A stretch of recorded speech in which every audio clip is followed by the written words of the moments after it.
So just a brief reminder where we left off yesterday.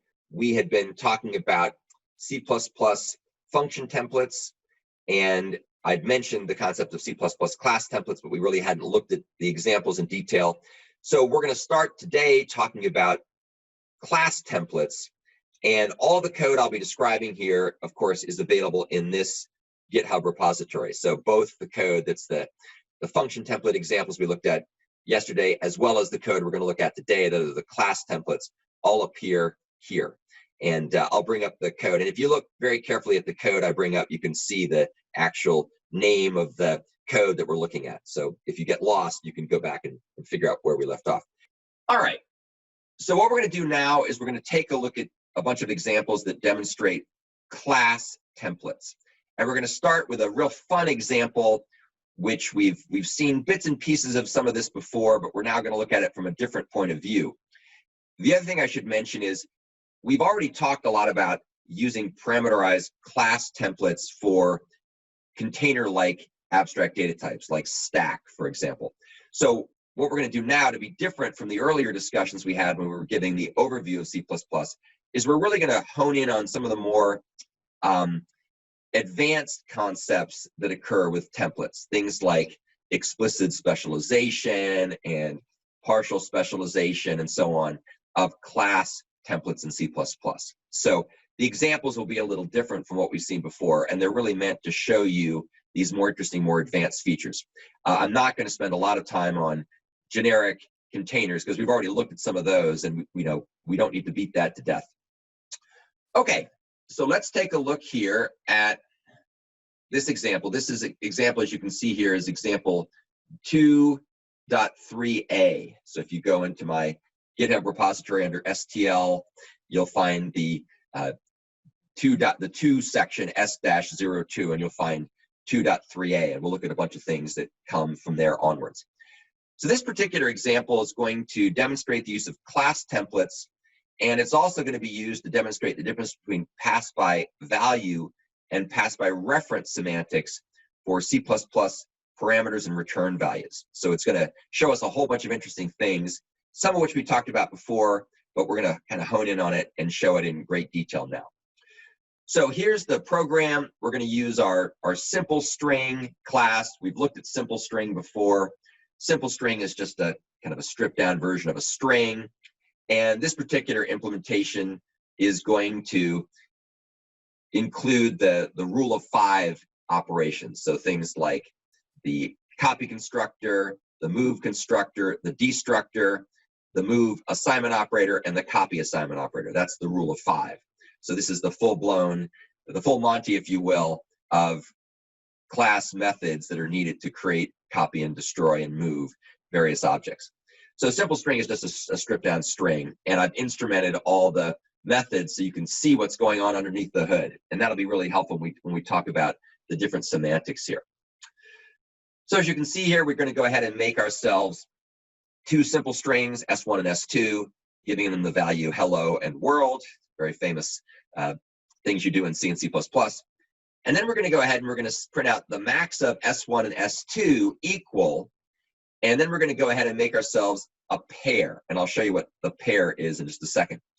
And the pair we're going to make here is going to be what we call a string pair, and we're then going to go ahead and find the max of those 2 strings. So which one is bigger lexically, hello or world? And I'll let you sort of contemplate that for a moment as we talk about the rest of the example. So let's go ahead and take a look at pair. Pair is over here in the pair.h file. And as is always the case with templates, it's typically a good idea to split your class definition from the body of the actual implementations. So you can see we're going to have a class called pair here, which is a template class. And I stick it in my own little private namespace called myPair, just to not avoid confusion and conflict with the pair that comes out of STL, which is a little different. And so here's the class for pair. You can see it's parameterized by 1 template type name. And then we've got a couple of different implementations here, and I'm going to show both of them. First, we're going to do pass by reference. This is the constructor that does pass by reference, which we've looked at before. And here's the constructor that's going to do pass by value. And we're going to compare and contrast pass by reference and pass by value, which is really important in order to understand how C++ STL works and the optimizations it provides. And we'll talk more about that in a second too. Then we have a method called max, which we'll look at its implementation momentarily. And we've got a couple of data members, first and second. Those are the fields, if you will, of a pair object. And then, of course, since this is a template and the compiler needs the source code, we go ahead and we include pair.cpp. So that's a good excuse to go look at pair.cpp. Here's pair.cpp. Notice that it's also part of the very unimaginatively named myPair namespace. And here's the reference semantic version of the constructor, which takes two parameters, f and s, for first and second, as const t-refs. So, of course, you can see it's template type name t, a little funny syntax to indicate this constructor is part of the pair template. And then we have the two parameters f and s. And here, because we've learned the hard way that it's always a good idea to use the initialization semantics for initializing data members in the base member initialization section, that's where we're going to do the initialization. We're not going to do it down here in the body, because that would be assignment semantics, which are more expensive. Okay, so that's copy by reference. And then down here, we're also going to take a look at something else, which is going to be the version that does pass by value. And this is going to be a little different and very, very cool. And we're going to see some optimizations that we'll look at later. We'll get to that in a second. First, here's the implementation of max. As you can see, max checks to see if first is less than second. If it is, we return second. Otherwise, we return first. So that's the basic idea. Here's the main program. We're going to compute the max of hello and world. And then just for kicks, we're also going to do the same type of thing, except we're going to do it for a pair of doubles. And we're going to create a pair of doubles and give it some values, and then we're going to print the max of those doubles. And I do this primarily just to show how trivial it is to take template classes and then parameterize them with different types, with different behaviors. So let's go ahead and run this code. You'll see that I set the move macro, which is here, initially to nothing. And so let's go ahead and run the code, and we'll see what happens. All right, so what's happening here is we're printing out a bunch of diagnostics from our simple string just to tell us what's going on. And you can see that the max of hello and world is world, because world is lexically greater than hello, so it's the max. And then, of course, you can also see that the max of 100.4 and 200.8 is 200.8, which I think you'd expect. Because we're using built-in types for the second use of pair and max, there's no diagnostics being printed out. What I want to do now is kind of look very carefully at what's going on with the pass by reference that we did here. So we pass by reference, and you can see what happens here. Let me bring up the code so you can carefully compare it side by side.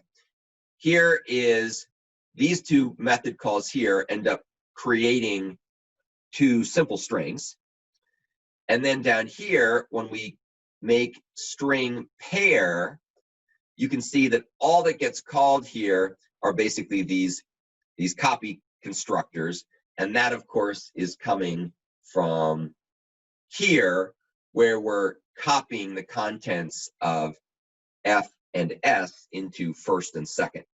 So that's where those calls are actually coming from. And as you can see, that's pretty lightweight. So pass by reference is a fairly lightweight thing to do. So now for kicks, let's kind of change things a little bit. And we're going to go ahead and have this pass by value. So over here in the main program, we're going to go over here and we're going to say hash define pass by value, and we're going to say 1. So now when we recompile this, we should hopefully get the pass by value semantics. Let's see if we did. And of course, we didn't. I know why, because we included those things above. So let's stick that up here.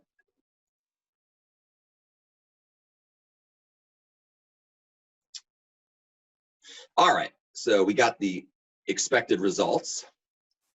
And let's go ahead and take a look at those results, and then we'll go look at the code to see what's going on. So as you can see here, when we do these pass by value, all of a sudden there's a lot more stuff going on. And that's because when you do pass by value, copy constructors have to be called in multiple places.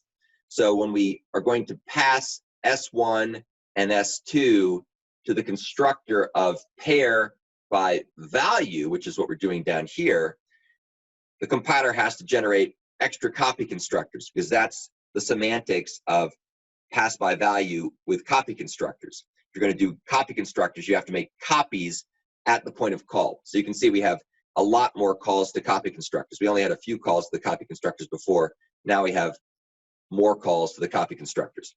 And of course, there's also a corresponding larger number of calls to the destructors, which actually have to free up the memory that we made copies of.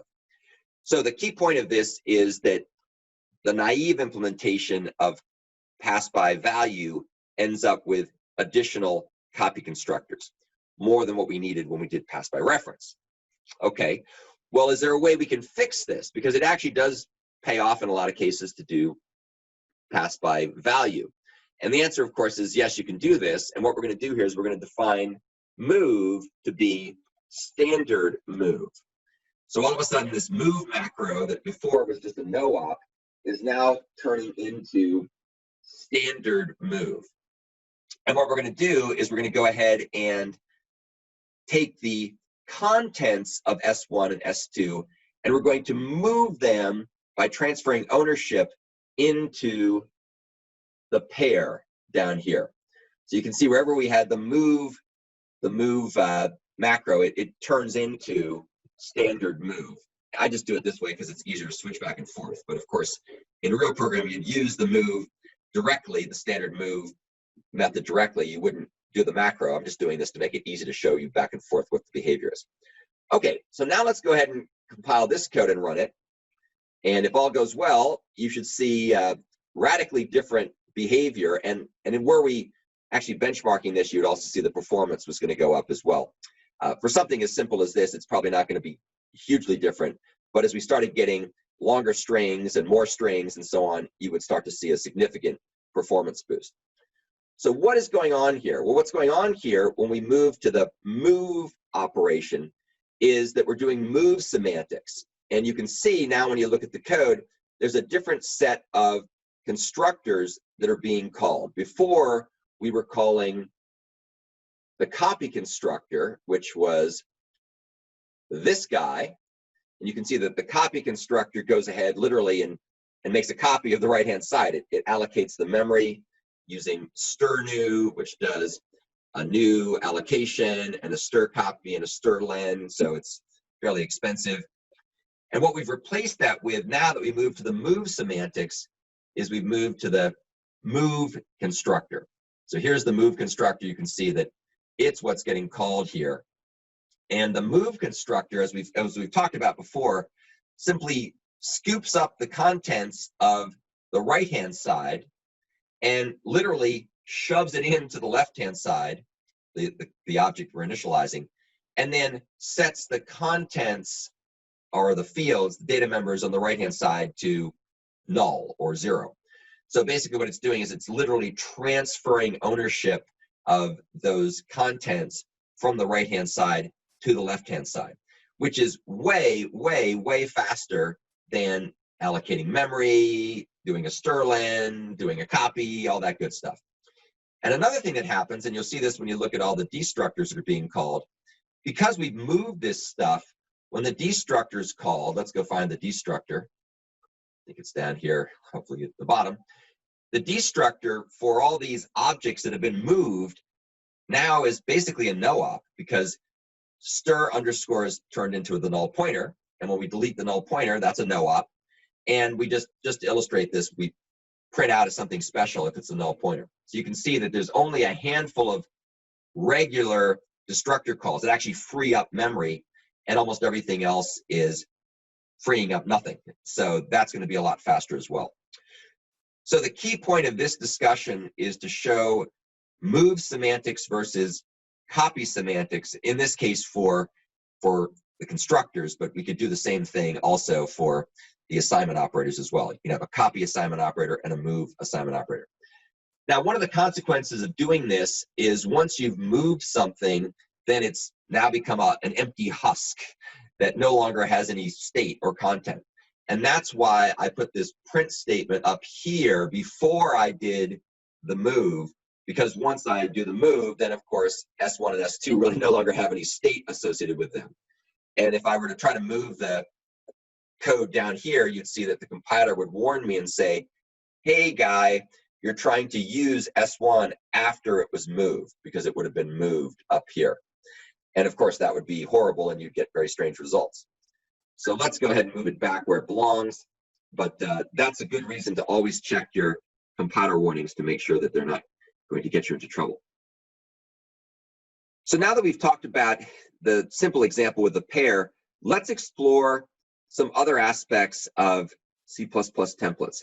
And this will introduce a topic we briefly touched on earlier in our discussion of template programming and generic programming in C++ during the overview, but now we're going to start diving a little deeper and look at some interesting examples. So this example is going to demonstrate the use of so-called template member functions and member function templates.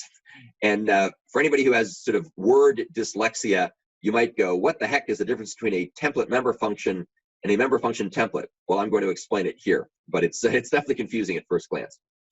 So we're also going to show some other cool things here, like using templates and showing how they can be automatically synthesized. So here is the example. We're going to define ourselves a template class given the very unimaginative name container. And this class is very, very simple. We'll reuse it a couple of other times in other examples, but it's intentionally meant to just show off a few key concepts. So here we've got ourselves a container constructor. This is actually a constructor that's going to take a const ref to the type T that we've parameterized the container with, and it's going to go ahead and store that in the element data member. And you'll see that there's a member function here called increase, which just increments element by 1 and returns the incremented value. I could have overloaded operator plus plus, would have done the same thing, but I'm using the word increase here, and we'll see why a little bit later. So that's a template member function. All right, so far so good. What we can also do, and here's a variant of this is going to show you how you can define classes that are going to be used in various ways within other classes. So if you define a template inside a class, that's called, like a template function inside a class, that's called a member template as opposed to a member function template. It's a member template function. And you can either have them be member function templates or member class templates, which are basically nested classes. And you'll notice that you can have different types of member templates inside of the classes. So let's take a look at an example. So here we're going to have another class called class A, and you can see that this has a constructor that takes a parameter of type T and stashes it away, and you can see it's a template data member, and then here's another template member function. So far so good. This is pretty much just the normal way of doing things that we've already talked about. Just for kicks, just to make this fun, I'm showing off a little bit of type system magic by taking the type of the parameter and then printing out the type name. And when we run the code in a minute, you'll see what it does. It's kind of fun. So we print out the type name here, and then down here, we're going to do the same thing. All right, so now let's show a member function template. And this is different. So before, you'll notice that class A was parameterized by type T, and then the methods used type T throughout the class. Down here, in contrast, we're going to have a non-template class, which is given the horribly unimaginative name class B, except inside of the non-template class B, we're going to define a member function template. And this is going to be called MF for member function. And you'll notice that it is parameterized by type T. So the surrounding class is not parameterized by type T, but the member function template is parameterized by type T. Well, that's quite interesting. So it turns out that there's some really good reasons for doing this, but there's also some restrictions. And one of the restrictions is you can't make member function templates virtual. So if we were to try to say virtual here, then the compiler will come back and yell at us and say, you can't make virtual on a template or a member function template. You can only make them non-virtual. Whereas up here, if we wanted to, we could have said virtual, and that would have been fine. So this one, let's say, can be virtual if necessary. Now, for this particular example, we're not using virtual, but it could be virtual, and therefore we could subclass from class A and override method F and so on and so forth. But down here, a member function template can't be virtual, and that's because it's going to be used in special ways by the C++ compiler to do all kinds of cool optimizations, and we don't want them to be virtual. So here now, just for kicks, just to show you sort of the full range of alternatives, in this case, we have a template class called class C that's parameterized by type T, and inside of it, it has a member function template, which is parameterized by type U, and uses the template parameter from the surrounding class C in the signature of the method. So you can see here that MF is going to take an object of type U and a pointer to type T. And just for kicks, we're going to print the names of these things out. So this is demonstrating, and I guess for completeness, just for fun, why don't I do this just to show off the complete approach here. I can also come down here and I can define myself another method, which is, let's call it method F, which is a template member function, and this only works off of type T. So this one could be virtual, this one can't be virtual, this one has got two parameters, this one just uses the template parameter, or this has two template parameters, U and T, and this just has the parameter T that comes from the outer class's parameterized type. All right, so now let's go ahead and show how all this stuff actually gets used. So down here, we're going to go ahead and define an instance of container parameterized by int, and we're going to go ahead and increment the value by 1, so it'll print 8, of course. Down here, we're going to define ourselves a class A instance where we pass in the address of L, and that'll print out the type of long. And then you can see we can make this function call, also passing in the address of L. And that's just going to be good old templates. Those could be virtual calls. They aren't in this case, but they could be. Now let's show the use of member function templates. And down here, we're going to define ourselves class B, which is the one that's not a template, but it's got a member function template as its method. And then we're going to call MF, passing in address of I, and MF, passing in the address of D. So what's really happening here is the C++ compiler is automatically synthesizing the MF member function template for int and double. So what it's doing is it's creating these methods. This is class B. It's creating instances of MF for int and int pointer and for double pointer. Those are being automatically synthesized for you by the compiler. And we'll see this when we run the code. Then down here, we go ahead and show some more uses of the template class and a member function template, where we're defining ourselves two different versions of class C, one with int and one with double. And then down here, we're passing in an int and the address of I, and another double and the address of D. So this code will also be synthesized.